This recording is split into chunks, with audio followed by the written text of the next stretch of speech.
नमस्कार, बहुत स्वागत है आपका। 5 शहर 5 खबर देख रहे हैं आप। मैं हूं आपके साथ शिवम सोनी। 5 शहर 5 खबर में हम पड़ताल करेंगे दिन भर की 5 महत्वपूर्ण खबरों की और जानेंगे कि आखिरकार 5 खबरों में कौन कौन से रहे अपडेट, क्या कुछ रहा खास। तो चलिए शुरुआत करते हैं 5 शहर 5 खबर। पहली खबर होगी माफिया डॉन अतीक अहमद की गिरफ्तारी की।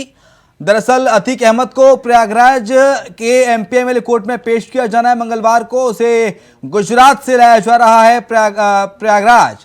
और दूसरी खबर में बात करेंगे उत्तराखंड के अंकिता मर्डर केस की, तो यहां सुप्रीम कोर्ट में सुनवाई से जुड़ी खबर है। तीसरी खबर संसद में हंगामे की वजह से स्थगित हुई सत्र की कार्यवाही की होगी। चौथी खबर होगी झारखंड में ईडी के सामने आईएएस अफसर इक्का की पेशी और उनसे हुई पूछताछ की। पांचवी खबर हम लेंगे राजस्थान में डॉक्टर्स की हड़ताल की। तो चलिए शुरुआत करते हैं 5 शहर 5 खबर। चर्चित उमेशपाल हत्याकांड में नामजद माफिया अतीक अहमद को गुजरात की साबरमती जेल से प्रयागराज लाया जा रहा है। प्रयागराज जेल उसे लाया जा रहा है। अतीक अहमद को नैनी जेल में हाई सिक्योरिटी सेल में शिफ्ट किया जाएगा। जानकारी के मुताबिक अतीक को सेल में अकेले ही रखा जाएगा, जहां अतीक का बैरक में है, जहां पर सीसीटीवी कैमरे लगे हुए हैं। यानी कि अतीक को जिस बैरक में रखा जाएगा, जिस कोठरी में रखा जाएगा, वो सीसीटीवी कैमरों से लैस है और इसके साथ ही अतीक पर 24 घंटे निगरानी की जाएगी। तैनात जवान बॉडी कैमरे से भी लैस होंगे। वहीं आपको बता दें कि पुलिस ने लोअर कोर्ट में दायर किया याचिका, जिसमें पुलिस ने निचली अदालत से पूछताछ की अनुमति मांगी है। शोएब रिजवी ज्यादा जानकारी के लिए हमारे साथ हमारे सहयोगी इस वक्त प्रयागराज से लाइव जुड़ गए हैं। शोएब, बस कुछ मिनटों का इंतजार और है शोएब, और अतीक होगा प्रयागराज की धरती पर। हालांकि प्रयागराज जिले में एंटर कर चुका है। कितनी देर और इंतजार करना होगा जब तक अतीक प्रयागराज की नैनी जेल के बाहर पहुंच पाएगा? बस अब से कुछ देर बाद अतीक जो संभावित जगह है जहां पर अतीक और अशरफ को रखना है, वो दोनों अपनी अपनी जगहों पर पहुंच जाएंगे। हालांकि अब इस बारे में बहुत स्पष्ट तौर से नहीं कहा जा सकता, क्योंकि हमारे पास जो जानकारी है, हालांकि पूरी तैयारी नैनी जेल में की गई है। नैनी जेल में अतीक का पहले भी अनुभव रहा है। अतीक नैनी जेल में काफी लंबे समय तक रहे, लेकिन इस बार एक नए अनुभव के साथ अतीक को आना होगा, क्योंकि जिस तरह से उत्तर प्रदेश सरकार लगातार उन पर गंभीर कार्रवाइयां कर रहा है, और ऐसे में उमेश पाल की हत्या के बाद जिस तरह से उमेश पाल के अपहरण के मामले में सजा होने वाली है, और ऐसी उम्मीद की जा रही है कि कल जब कोर्ट इस मामले में सजा सुनाएगी तो अतीक के आगे का भविष्य तय हो जाएगा कि आगे आने वाले दिनों में उनका क्या भविष्य होगा। क्योंकि कानूनी रूप से उन पर बहुत मुकदमे जरूर हैं, लेकिन अभी उन्हें किसी केस में सजा नहीं मिली थी। ये पहला ऐसा केस होगा जिसमें उनके सजा के बाद ये तय हो पाएगा कि उनका आगे राजनीतिक भविष्य क्या होगा। फिलहाल अतीक अहमद अब से कुछ देर बाद जब प्रयागराज के किसी संभावित स्थान पर रखे जाएंगे, तो वहां पे पुलिस के लिए भी एक बड़ी चुनौती इसलिए भी है क्योंकि पुलिस ने अपनी तरफ से रिमांड की डिमांड की है कोर्ट में, जिसकी अर्जी लगाई है, जिस पर कोर्ट अपना निर्णय सुनाएगा। क्योंकि जो उमेश पाल की हत्या हुई, उसमें जो उमेश पाल की पत्नी है, उनकी तरफ से जो FIR दर्ज कराई गई है, उसमें न सिर्फ अतीक अहमद, उनके भाई अशरफ, उनकी पत्नी शाइस्ता परवीन, उनके बेटों को नामजद किया गया है। यानी इस पूरी घटना में उनको आरोपी बनाया गया है। ऐसे में इस मामले की भी जांच बहुत तेजी से चल रही है। इस मामले में 2 इनकाउंटर हो चुके हैं। PDA ने 5 मकानों को गिराया है। तो कह सकते हैं कि इस मामले में अतीक और अशरफ से पूछताछ अभी होनी बाकी है। ऐसे में जब इस मामले में उमेश पाल के एक पुराने केस जो 2006 का है, जिसमें अपहरण का केस था, जिसके अब फैसला आने वाला है, उस पर फैसला आने से पहले अगर पुलिस हो सकता है ऑफ द रिकॉर्ड इनसे पूछताछ भी करे। लेकिन कल जिस तरह से इस पूरे मामले में निर्णय आएगा, उसके बाद क्या सजा होती है उस मामले में ये देखना होगा। लेकिन साथ ही साथ अब एक नया मामला इसलिए भी हो गया कि जिस उमेश पाल के अपहरण के केस की सजा सुनाई जानी है, वो उमेश पाल अब इस दुनिया में नहीं है। ऐसे में उनकी हत्या होने के बाद उस मामले में भी अतीक और अशरफ आरोपी है। तो अब कोर्ट का क्या रुख होता है, कोर्ट इस पर क्या निर्णय करता है, जो पुलिस की तरफ से उनके रिमांड के लिए डिमांड की गई, उस पर क्या निर्णय देता है, ये इसका जरूर इंतजार रहेगा। और आने वाले दिनों में अब अतीक अहमद और अशरफ का क्या पता होगा। ठीक है, और इसके साथ साथ अशरफ को भी लाया जा रहा है फिलहाल बरेली जेल से। तो अशरफ को क्या नैनी सेंट्रल जेल में रखा जाएगा या उसको अलग जेल में शिफ्ट किया जाएगा? क्या कुछ तैयारियां हैं? देखिए, अभी तक जो जानकारी है, नैनी सेंट्रल जेल में तैयारी पूरी कर ली गई है, क्योंकि वो जेल ही है रखने के लिए। लेकिन हमारे पास जो जानकारी है सोर्सों के अलावा कि किसी अलग जगह पर भी इनको अलग अलग रखा जा सकता है, उसके लिए भी वैकल्पिक व्यवस्था है पुलिस की। हालांकि सीधे तौर पर कोई अधिकारी इस बारे को बताने को तैयार नहीं, लेकिन जो हमारे पास जानकारी है कि पुलिस लाइन, पुलिस मुख्यालय और सिविल लाइन थाना, 3 ऐसी जगह हैं जो वैकल्पिक जगह के रूप में भी रखा गया है कि अगर अतीक और अशरफ को यहाँ रखा जाए तो यहाँ भी रखा जा सकता है। इस तरह की चीजें भी निकल के आ रही है। हालांकि ज्यादातर लोगों की निगाहें नैनी जेल पर टिकी हुई है, लेकिन चूंकि यहीं से कल उन्हें 11 बजे कोर्ट में पेश करना है और वहीं पर उमेश पाल अपहरण मामले में फैसला आना है, तो हो सकता है कि उन्हें यहाँ रखा जाए और यहीं से कोर्ट में पेश किया जाए। उसके बाद कोर्ट आगे क्या निर्णय करता है, उन्हें कहाँ भेजा जाता है, इसका इंतजार करना पड़ेगा। लेकिन दोनों को अलग अलग रखने की बात सामने आ रही है, और चाहे अगर उन्हें नैनी जेल में भी रखा जाएगा तो इन लोगों को अलग अलग रखा जाएगा। और यही वजह है कि अतीक का एक बेटा जो पहले से नैनी जेल में बंद है, उसको भी जगह उसकी शिफ्ट कर दी गई, उसे अलग रखा गया है। तो ये कहा जा सकता है कि पुलिस की पूरी कोशिश है कि तीनों एक साथ मिलने नहीं पाए, इसलिए उन्हें अलग अलग रखने की भी तैयारी है। ठीक है, बहुत शुक्रिया आपका शुएब, नजर बना रखिए, आपसे अपडेट्स हम लगातार लेते रहेंगे। बहुत शुक्रिया आपका तमाम सारी जानकारी को साझा करने के लिए। अगली खबर की ओर बढ़ते हैं। अंकिता भंडारी हत्याकांड मामले में मंगलवार को अपर जिला जज की कोर्ट में सुनवाई हुई। तीनों आरोपियों की जमानत याचिका खारिज हो चुकी है और इस मामले में बीती 13 मार्च को कोटद्वार की अपर जिला जज न्यायालय में मुख्य आरोपी पुलकित आर्य अंकित गुप्ता की जमानत याचिका खारिज कर दी गई थी, जबकि सौरभ भास्कर की जमानत याचिका पहले ही खारिज हो चुकी है। कल तीनों आरोपियों की न सिर्फ कोर्ट के समक्ष पेशी होगी, बल्कि मामले पर आगे की सुनवाई भी होगी।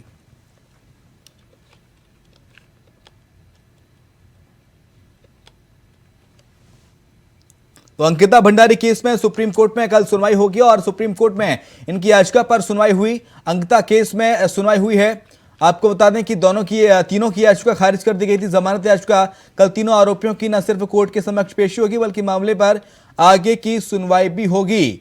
मंगलवार को कोटद्वार कोर्ट में सुनवाई होनी है इनकी। तीनों आरोपियों की जमानत याचिका खारिज हो चुकी हैं।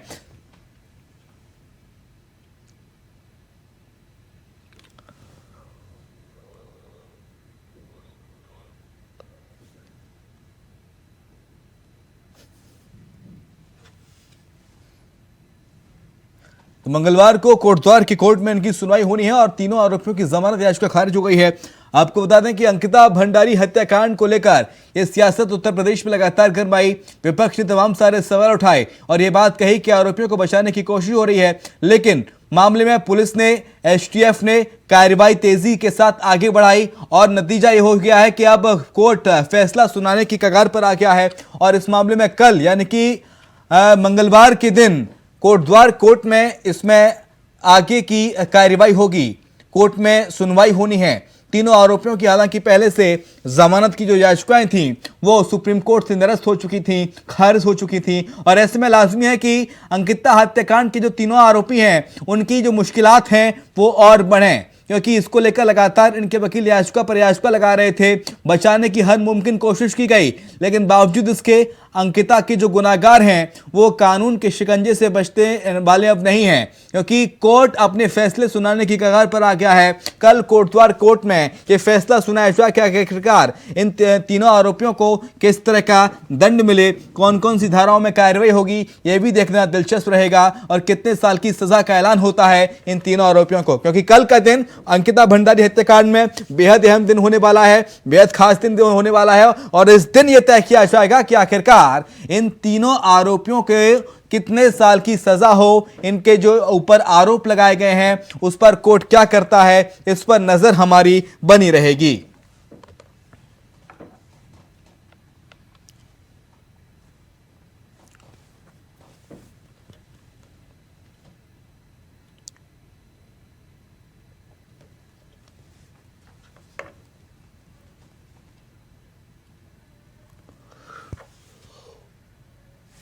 अंजना ज्यादा जानकारी के लिए हमारी सहयोगी इस वक्त फोन लाइन पर जुड़ गई हैं। अंजना, कल तीनों आरोपियों की कोटद्वार कोर्ट में पेशी होगी और सुप्रीम कोर्ट से इन तीनों को झटका लग चुका है, जमानत याचिका खारिज हो गई है। ऐसे में कल कोर्ट में क्या कुछ हो सकता है और इन आरोपियों के पास आगे क्या ऑप्शंस हैं? अंजना, आपको बता दूं, जिस तरह से कल फिर एक बार 28 मार्च और अंकित हत्याकांड की सुनवाई हो रही है, लेकिन इस बार जो सुनवाई हो रही है वो गवाहों को बयान होंगे और गवाहों के बयान मद्देनजर रखते हैं कि वो अपने बयान क्या देते हैं और इस मामले में बहुत ज्यादा अहमियत रखते हैं।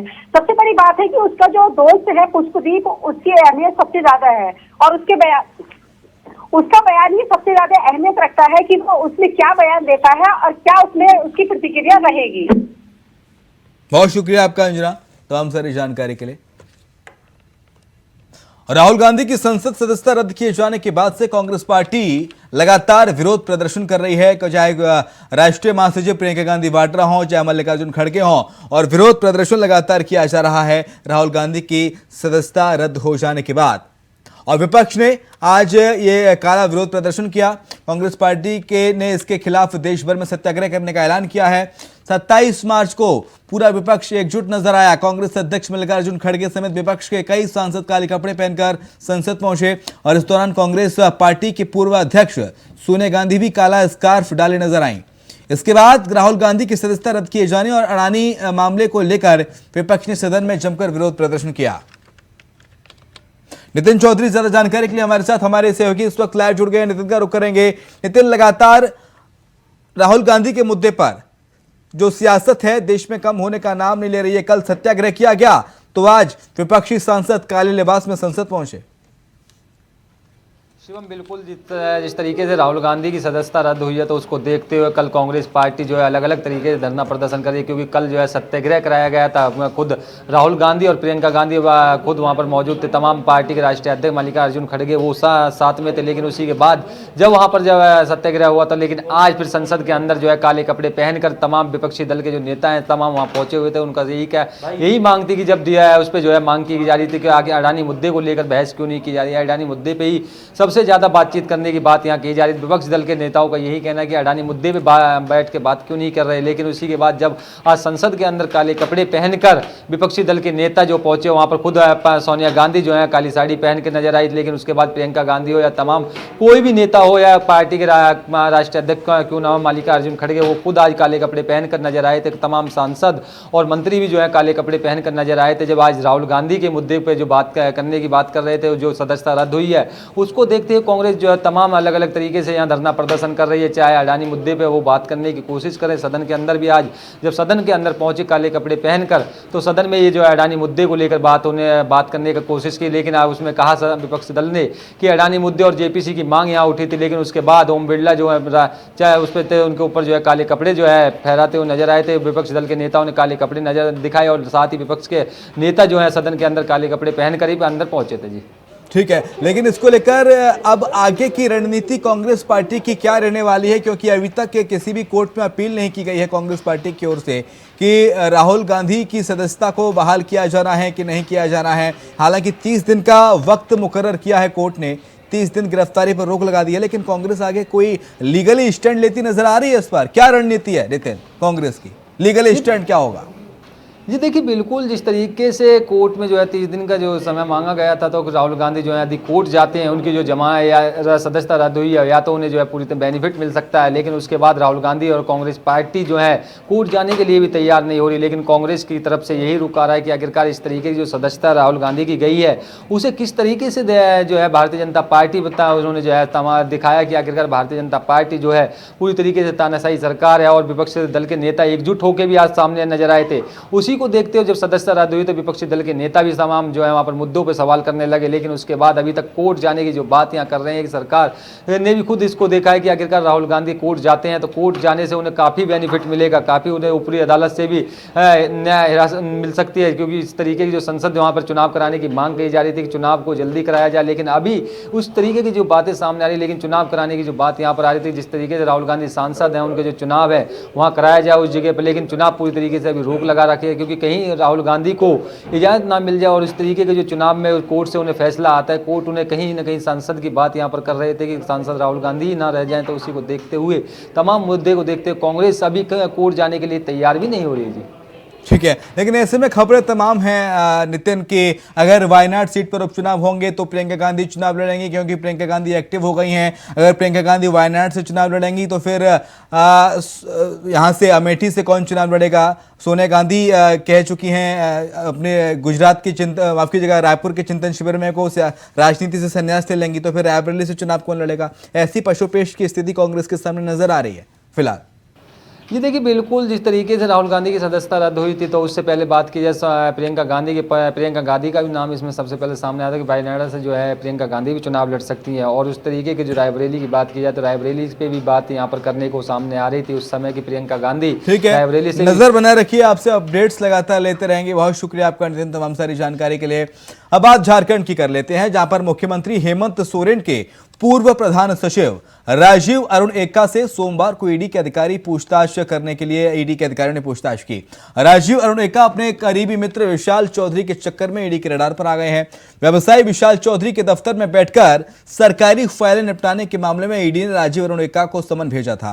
पहले उन्हें 15 मार्च को ईडी के दफ्तर में पेश होने का निर्देश दिया गया था, लेकिन ईडी से समन मिलने के बाद विधानसभा का बजट सत्र का हवाला देकर उन्होंने कुछ वक्त मांगा था। इसके बाद प्रवर्तन निदेशालय की ओर से उन्हें 27 मार्च को पूछताछ के लिए ईडी दफ्तर बुलाया गया। आरोप है कि राजीव अरुण एक्का ने सरकार में बिचौलियागिरी और दलाली करने वाले विशाल चौधरी के साथ सांठगांठ करके करोड़ों रुपए की अवैध कमाई की है।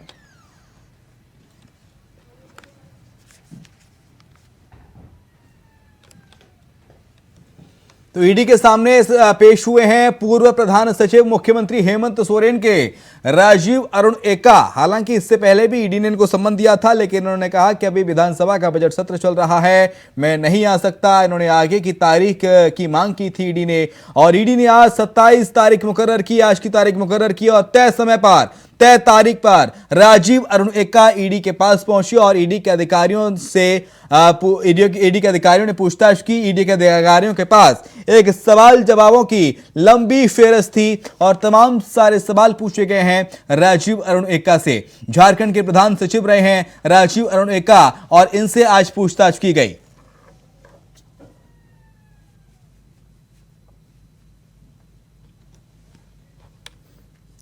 राकेश कुमार ज्यादा जानकारी के लिए हमारे साथ हमारे सहयोगी इस वक्त फोन लाइन पर जुड़ गए हैं। राकेश, राजीव अरुण एक्का पहुंचे ईडी दफ्तर, क्या जानकारी? देखिए, अभी तक पूछताछ जारी है और जिस तरीके से राजीव अरुण एक्का के लेकर के एक वीडियो जो जारी किया गया था उसमें अब जाकर उस पर पूछताछ की जा रही है कि आखिर जो भ्रष्टाचारी कारोबारी है उनके साथ उनका जो वीडियो है उनके घर का बताया जा रहा है।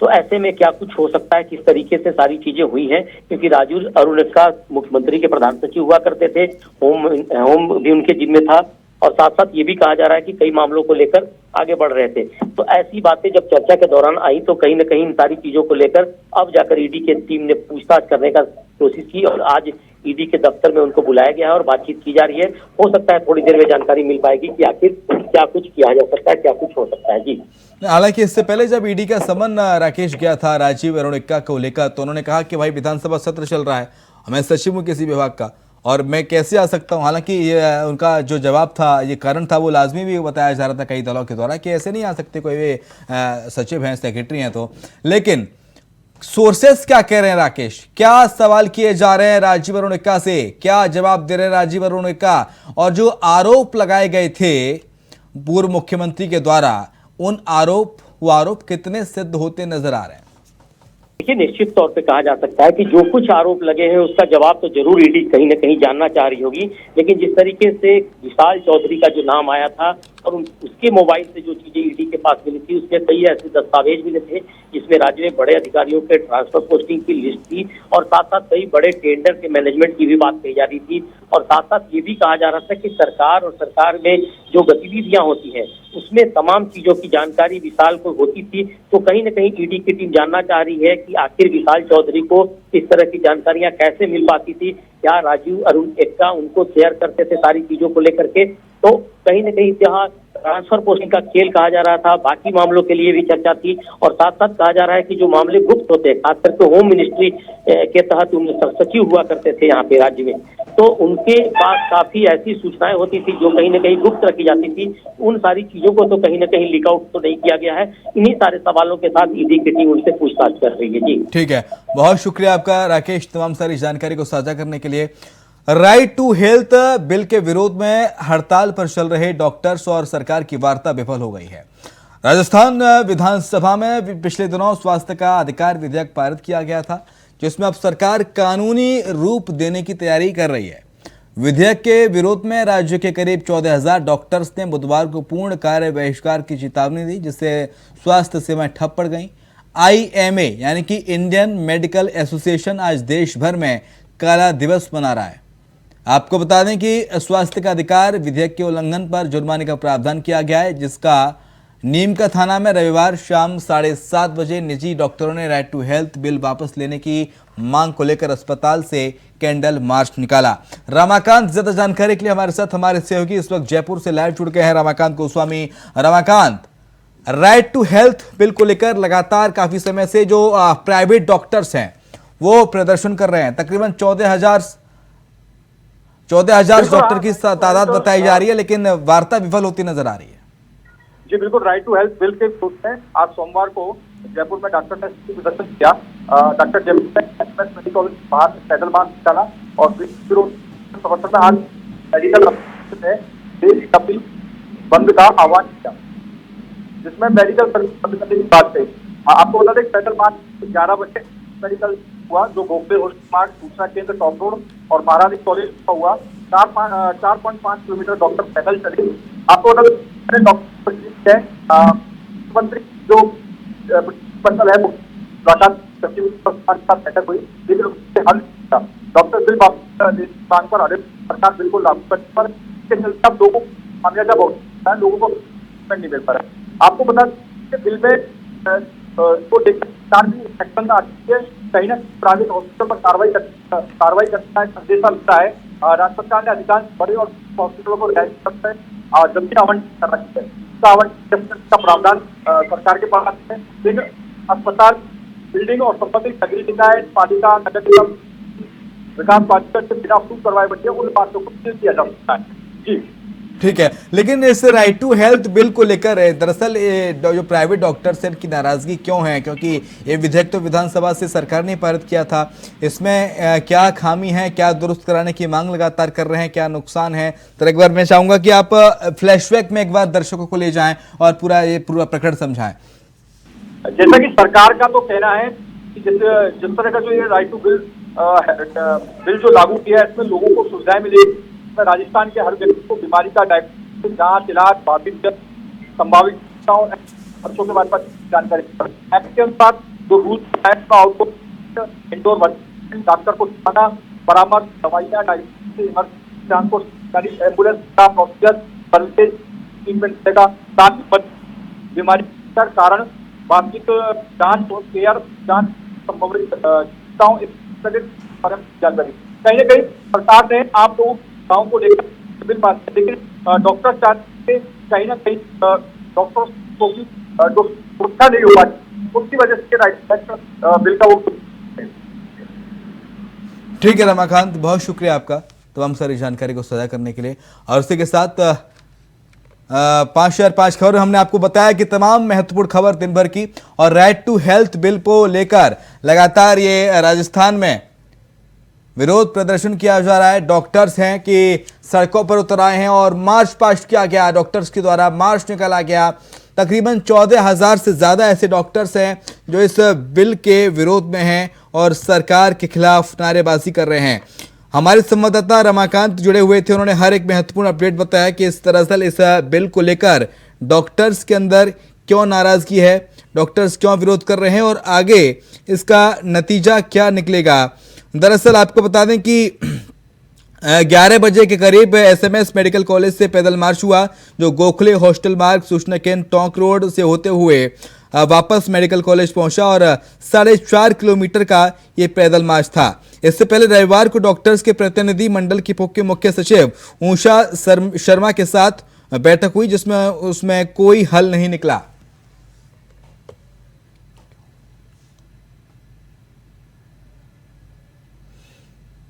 और इसी के साथ 5 शहर 5 खबर में इतना ही। खबरें लगातार जारी हैं।